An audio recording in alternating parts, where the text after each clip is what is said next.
Good evening, and welcome to Future Choices. My name is Fran Snedeker, and I am the producer and moderator of this educational series exploring reproductive health issues. We are filmed at the LMC TV studios in Mamaroneck, New York. Today, we're going to talk about something different, water. Regulars to Future Choices shows have observed that I like to have a glass of water on the table in front of me. It's one of the easiest aspects of preparing the set for filming. I just ask one of the guys on the LMC TV crew to get the water, please. And he grabs a glass from the shelf, he fills it up with fresh water from the cooler, sets it on the table in front of me. Easy peasy. Like most Americans, I pretty much take an endless supply of drinkable water for granted. But my friend David Winder, CEO of WaterAid America, who's with us here today, tells me that it would be vastly different if, instead of being in Mamaroneck, New York, if I were in Assam upon BC in northern Ghana. David, just how different would it be?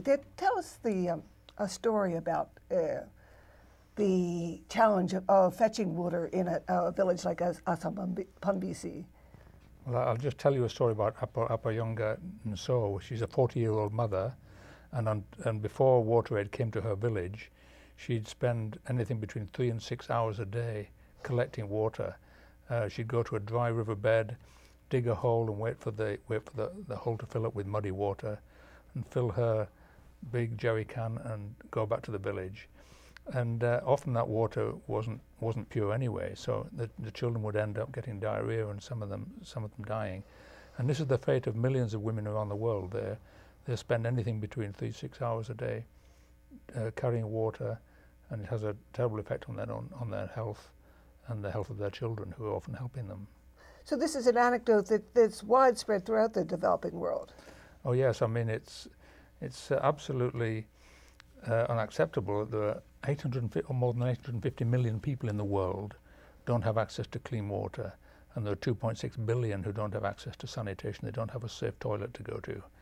And we have the resources to be able to ensure that all those people have those essential qualities of life, but unfortunately that doesn't happen. So we're talking as the title says, water not everywhere, but also the other half of that ditty, and not a drop to drink. As CEO of WaterAid, I presume that you're determined that the reality of access to safe water, hygiene, and sanitation, it becomes a reality from Assam upon BC to Kathmandu and all the villages in between. What is WaterAid doing to make that reality something that they experience? Well, Fran, our vision is that of a world where everybody has access to safe water and sanitation, and so all our work is geared to improving safe water, sanitation, and hygiene in the world's poorest communities. Mm-hmm. And so we do that in partnership with local non-profit organizations, and we work in 26 countries around the world. We've been doing this work for over 30 years. Mm-hmm. So, and during that time, we've developed a lot of experience of what works and what doesn't work in delivering these services. For instance, what would you do for your friend in Ghana to make her access to water easier?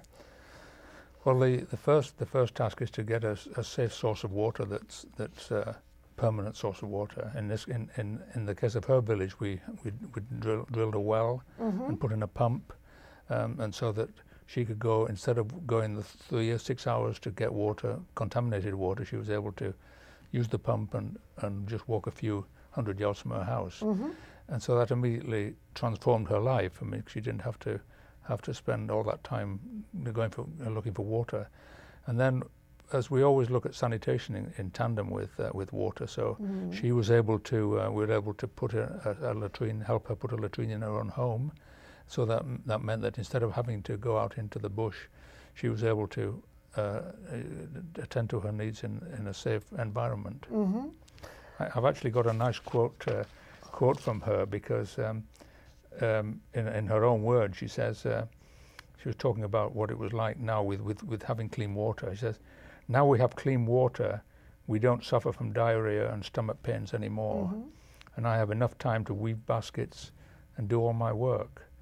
I am happy that my new baby will have good water and not suffer the way the other children did. Mm-hmm. So she's, if she's weaving baskets, she's probably able to make some extra income as a result of having the water close at hand that way. Mm-hmm.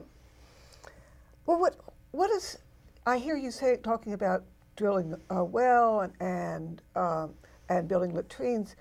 What do you do so that your work is sustainable? So that she has latrines this year, next year. You know, how are they going to be maintained? You know, what supplies the funds after you've flown out of town? Well, that's a very good question, Fran, because so often we find that if you don't provide the right type of support, and if you don't involve the community right from the very beginning, mm-hmm.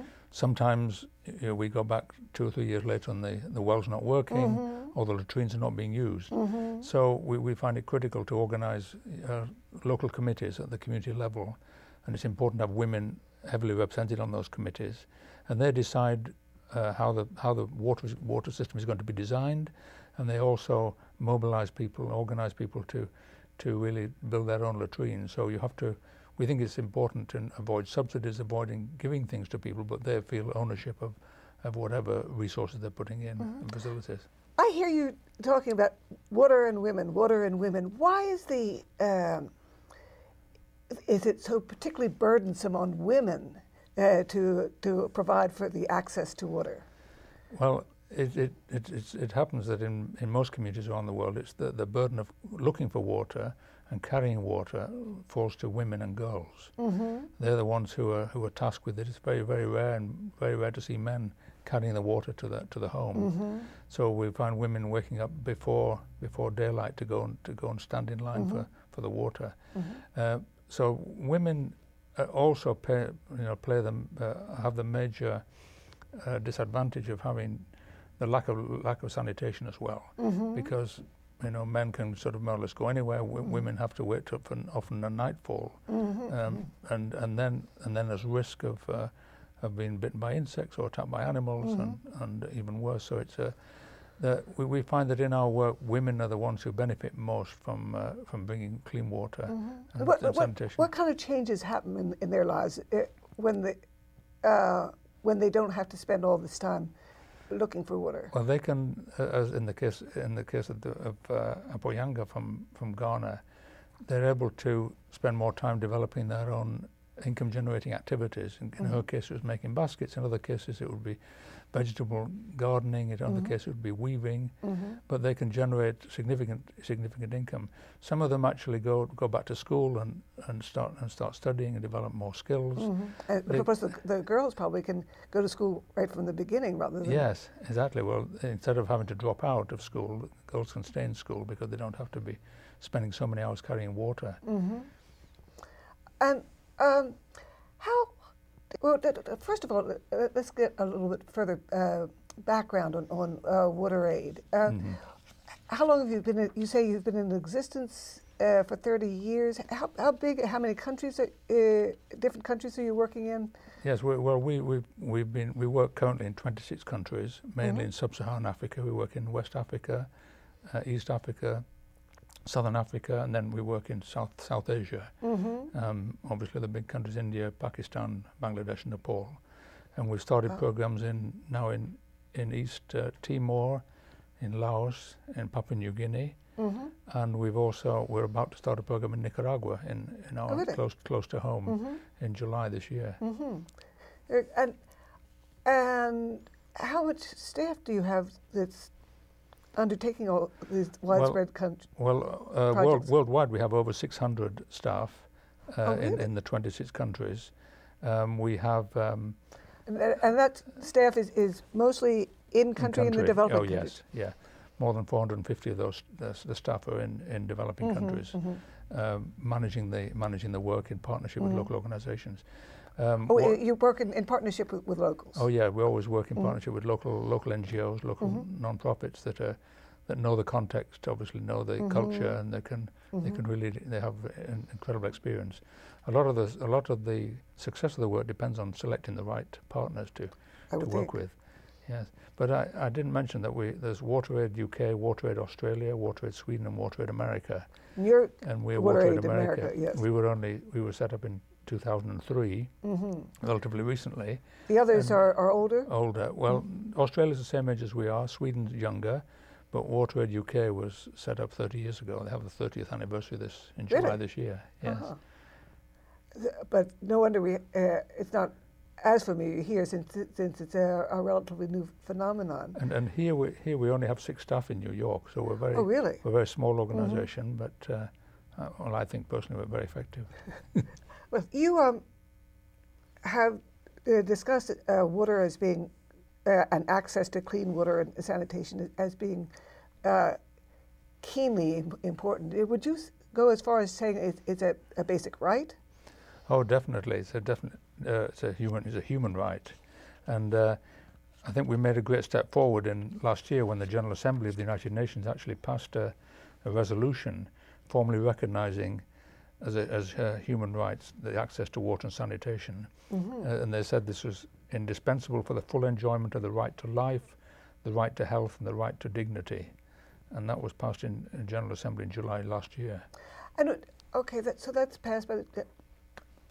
Then what? You know, what impact does that passage of those words have when it comes out of the UN? Well, hopefully it encourages governments to realise that they have an obligation to provide their citizens with access to water and sanitation as a human right, and it encourages people to demand that right as well. So we find that it does have an impact, as you have to obviously spread the word through local NGOs and convince governments to allocate more resources to water and sanitation. And that's often not easy. Governments don't realise the importance of this investment. And well, they don't realise it, but the countries that you were describing where WaterAid is active resonate to me as some of the most impoverished countries in the world. And I wonder where one anticipates that they will get the funds needed to build the basic infrastructure for safe water and sanitation. Well, it's obviously they rely on donor funds for a significant part of their national budget. Countries like Mali and Burkina Faso, the poorest countries, and so we have to work with the donor governments of the West to encourage them to give more resources to investments in water and sanitation, and then the national governments have to give it greater priority. What we find is that usually they give priority to education, to health. Water and sanitation is at the bottom of the list, particularly sanitation, because it's difficult often to measure the impact of investment in sanitation. Water is a little bit more easy; it's more visible, and the demand is much clearer in the case of water. And so we have talked about the fact that one of the problems that these communities face is the water is very distant. What are some of the other barriers to access of water? Well, obviously, poverty is one of the problems. Two-thirds of the people who don't have water in the world have less than $2 a day. These are people who don't have a voice. They can't demand their rights, and so marginalization of people is a major cause of lack of access. And then there are other marginalized women. Yeah, right. And then other castes and ethnic groups are sometimes excluded. People with disabilities are often have the system doesn't reach them. So in all our work, we put a lot of emphasis on equity and inclusion, and we believe very strongly that everybody in a community should have access to these. Now, do you work uniquely in villages, or do you work in urban areas also? Oh, well, increasingly we're working in urban areas, but obviously because of increasingly rapid urbanization in Africa and all the developing countries now, more than 50% of the people in the world live in urban centers. And I would think that would be very knotty to finding really a community in a bustling, like Nairobi or is one example of a town where. How do you find a group of people who are willing to work together in an urban area? Yeah, it is more of a challenge. Community organization in urban centers. There's more mobility. There are great challenges of working on sanitation, for example, in densely crowded centers. For sure. So you have to. We're working on developing systems of taking waste from septic tanks and processing that, creating local businesses to help in that process, so people can make money out of disposing of human waste. So working a lot with different types of low-cost systems to do that, and which are appropriate to urban centres. What are some of the innovative approaches that you have introduced in your work as far as making it easier and in a relatively inexpensive way for them to have greater access? Well, I think really the importance we give to community organisation is critical, so that communities mobilise their own resources to solve their own problems. That's been a critical element of the work we do. And then we've been. So explain that to me in a little bit more detail. Okay. Give me an example. Yeah, and an example is when we with our local partners approach a community. The first task is to form a committee of the local residents and identify what the needs are in terms of water, sanitation, and hygiene, and then design a plan of action to solve that problem, and then how much the community is going to be able to invest in terms of labour, in terms of money to solve the problem. So rather than starting from the point of view of how much money we're going to get from outside, it's how much money can we mobilise, and then get matching funds from WaterAid and from others. And do you often establish microfinance units in the communities? Yes, in some cases we're working with innovative ways of using microfinance. For example, when you're investing in sanitation, people often don't have enough money to build a latrine or to build a facility. So it's very good to have a loan fund, the revolving loan fund that they can access, and then little by little they can pay back the loan. But it's critical when you're working in sanitation. You obviously need 100% of the people in the community to adopt sanitation. It's no good if only 90% are adopting it. Yeah. You're still going to get open defecation, and then the impact on disease in the community. Well, in the April 2010 issue of National Geographic, which focused on water, there were a number of interesting articles on different ways of providing for water, compostable latrines, rope wells. You want to talk about some of those? Yes, well, we know that we believe that the technology you use should be accessible to people.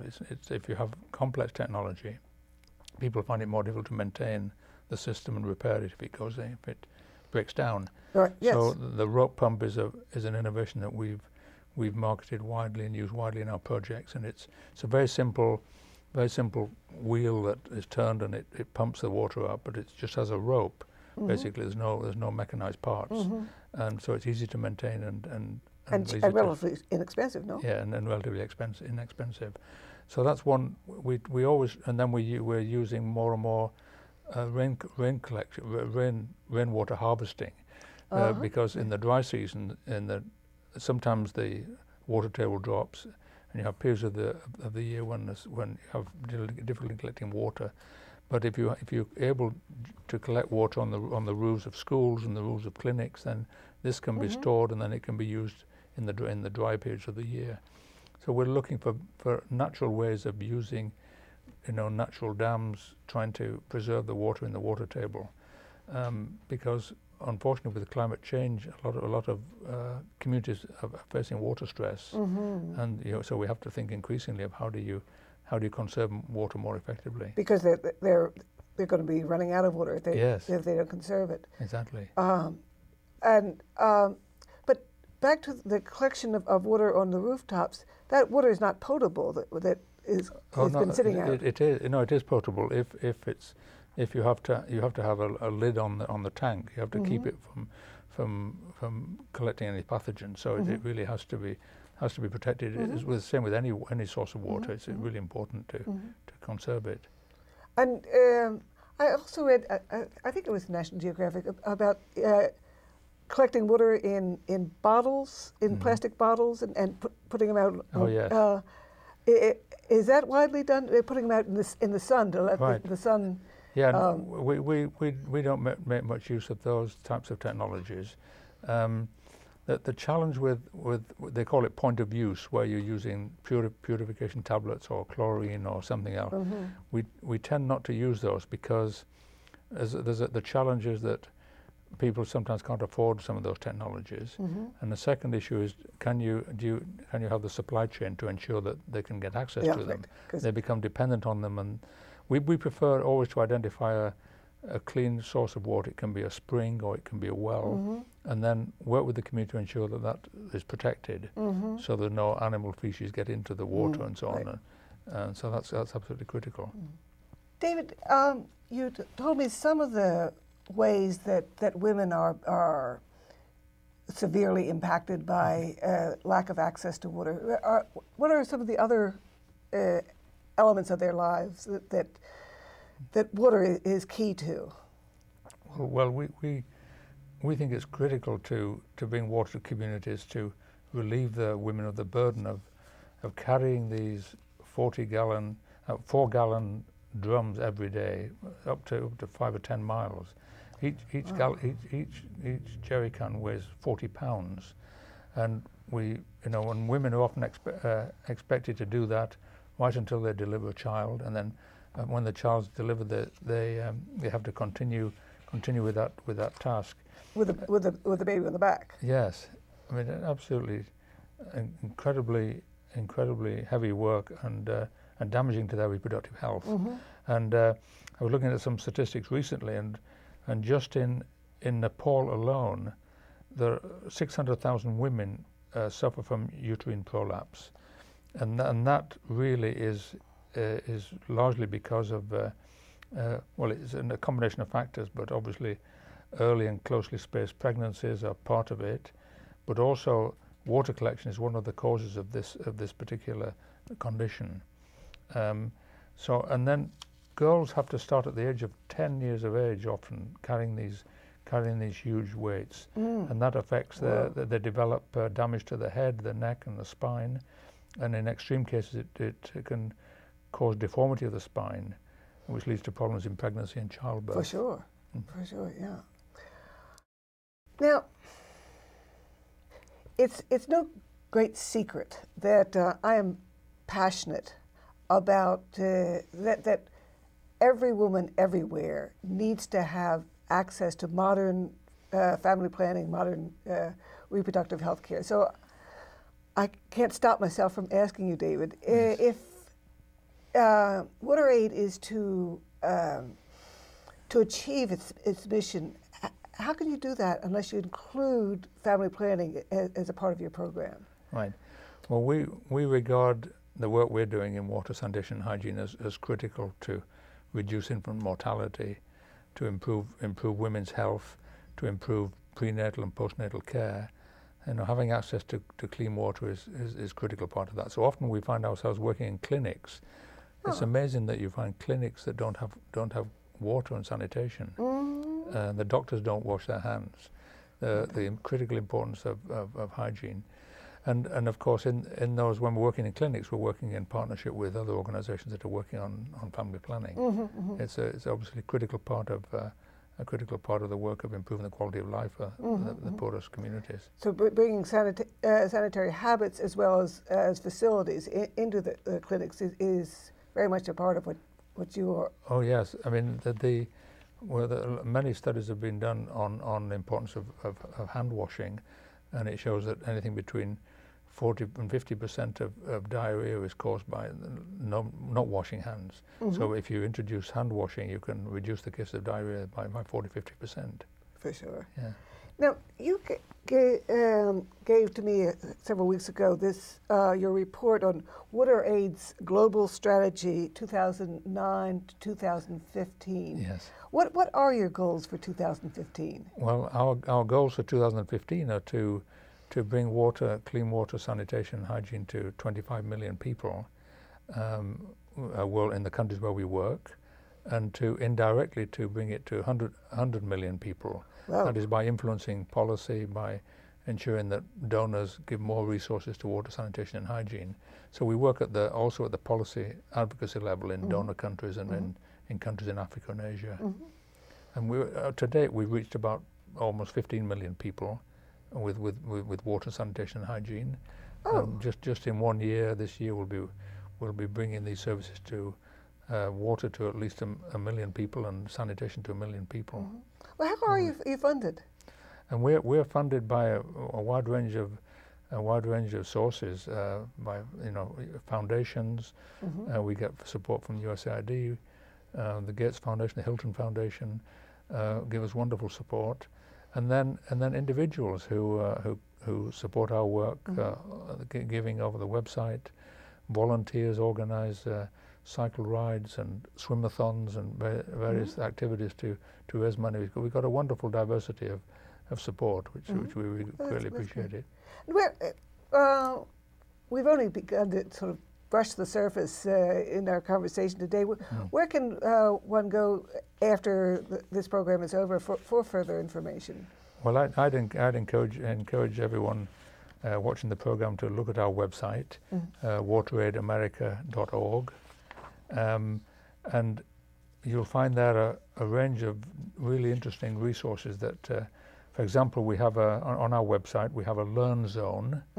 I love your website, by the way. Yeah, it's easy to navigate. It's colorful. It has a lot of good materials. But tell me about the Learn Zone. Yes, the Learn Zone is this is a resource which provides educational games for elementary students. It has an educational module series, so students can learn about the challenges of access to water and sanitation globally in a way which is fun and enjoyable. And it has a teacher's guide as well, so that the teachers can develop experiments as a way of learning about water resource management. So it's a really interesting resource that. Something that we all could benefit from.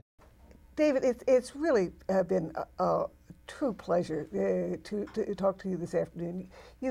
I thank you very much for joining Future Choices. You've really helped us gain a much better understanding of why water is the ultimate treasure of our beleaguered planet. And I encourage all my friends and neighbors in Westchester County to follow David to the website, where you will get a ton of ideas about how you can participate in ensuring that women and their families throughout the world will have access to basic safe water and sanitation. Thank you, and good night.